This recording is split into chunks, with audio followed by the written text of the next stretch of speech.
ஷூட்டுக்கு வந்தா பாட்டிலே கிடையாது. என்ன கொடுக்கணும்?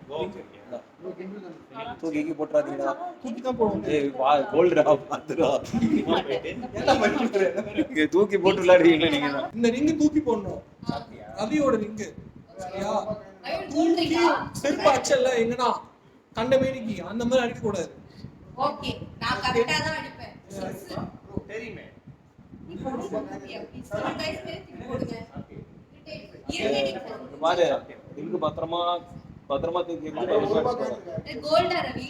ஆமா அப்ப அது கோல்டு தான் தெரியும். நீ இல்ல அந்த அளவுக்கு சீல இல்ல ஏய் நீ வெளிய போடா. நீ எதுக்கு வந்த? காலைல வந்தல வந்து தூங்கல படுத்து எதுக்கு வந்த? தூங்கறதுக்கு தானே. அது கரெக்ட்டா பண்ணியா? கிளம்புறியா வீட்டுக்கு? போயிட்டு வா. பாய். கிளம்பு. இவனுக்கு ஒரு அசிங்கமான பேர் சொல்லு. நான் சொல்லிட்டா? தர்ஷன்.